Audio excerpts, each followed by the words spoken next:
Halo semuanya, Assalamualaikum warahmatullahi wabarakatuh. Pada pertemuan kali ini yang akan kita bahas adalah rangkuman substansi dari materi komitmen mutu dan anti korupsi. Sebelumnya, perkenalkan, saya Ica Fajrisa Dewi Putri, calon analis survei pengukuran dan pemetaan Kantor Pertanahan Kabupaten Banyuasin. Materi pertama yang akan kita pelajari adalah komitmen mutu. Pengertian komitmen mutu adalah janji yang ditepati untuk memberikan kepuasan dalam pelayanan. Nilai-nilai komitmen mutu. Nilai-nilai komitmen mutu dikategorikan menjadi 4. Yang pertama efektivitas, yang kedua efisiensi, yang ketiga inovasi, dan yang keempat mutu. Efektivitas. Efektivitas adalah tingkat ketercapaian target yang dapat diukur dengan jumlah maupun mutu hasil kerja. Pengertian efisiensi. Efisiensi adalah tingkat ketepatan realisasi penggunaan sumber daya dan dapat diukur dengan cara penghematan biaya, penghematan waktu, penghematan tenaga, dan pikiran dalam menyelesaikan suatu kegiatan. Nilai yang ketiga yaitu inovasi. Inovasi adalah suatu kreasi, pengembangan, dan implementasi suatu produk, proses, ataupun layanan baru. Nilai yang keempat yaitu mutu. Mutu adalah standar dasar yang dijadikan acuan dalam suatu organisasi, misalnya saja keinginan dan kebutuhan suatu konsumen.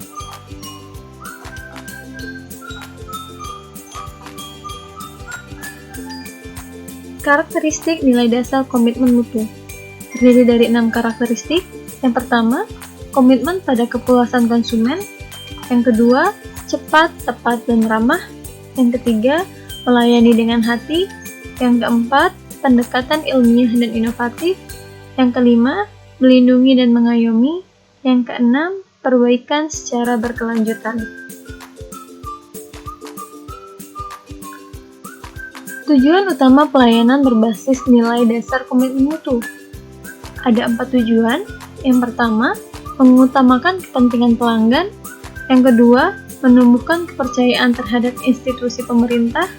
Yang ketiga, meningkatkan kesetiaan dan kepuasan sebagai pelanggan.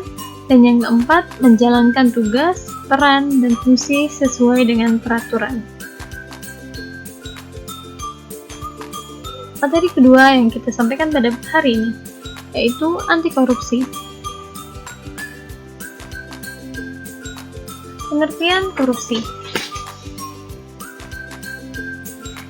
Jadi, korupsi adalah tindakan melawan hukum dengan maksud memperkaya diri sendiri, orang lain, atau korporasi yang berakibat merugikan keuangan negara atau perekonomian negara. Jenis-jenis korupsi. Korupsi dibedakan menjadi 7 berdasarkan Undang-Undang Nomor 20 Tahun 2001. Yang pertama, kerugian keuangan negara, yaitu tindakan melawan hukum untuk memperkaya diri sendiri dan orang lain. Yang kedua, jenis korupsi suap menyuap. Contoh tindakannya yaitu menerima hadiah dari orang lain yang berhubungan dengan jabatan seorang ASN. Yang ketiga, yaitu penggelapan dalam jabatan. Contoh tindakannya yaitu ASN yang menggelapkan uang dan merusak barang-barang bukti. Yang keempat yaitu pemerasan. Contoh tindakannya yaitu ASN yang memeras pegawai lain. Yang kelima, perbuatan curang.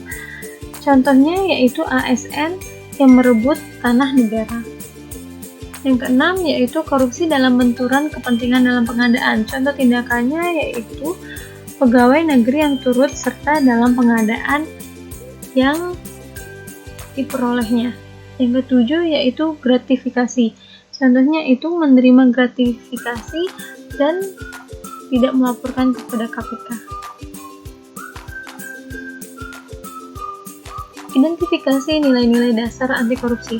Sebagai ASN, terdapat nilai-nilai dasar anti korupsi yang bisa kita terapkan dalam kehidupan sehari-hari. Yang pertama, yaitu jujur,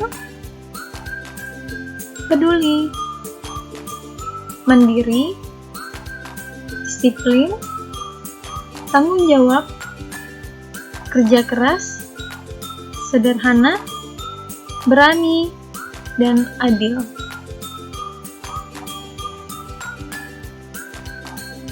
Pencegahan korupsi. Pencegahan korupsi bisa dilakukan secara eksternal maupun internal.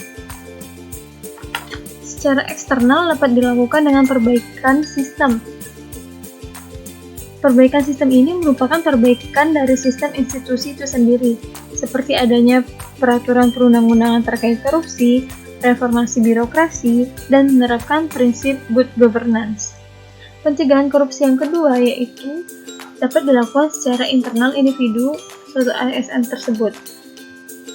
Caranya dengan cara memperbaiki moral, meningkatkan diri yang sadar hukum, memilih pemimpin yang bersih, jujur, adil, dan anti korupsi, serta meningkatkan iman dan takwa.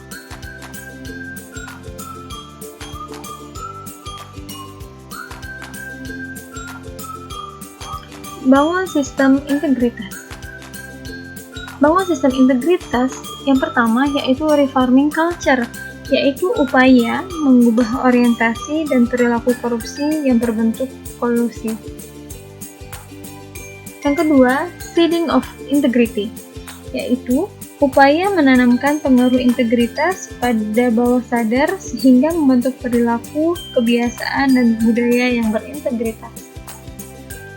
Sistem integritas organisasi, yaitu penyelarasan antara rohani dan jasmani dalam diri seorang ASN. Baik, itu saja yang bisa saya sampaikan pada hari ini. Lebih dan kurang saya mohon maaf. Terima kasih atas perhatiannya.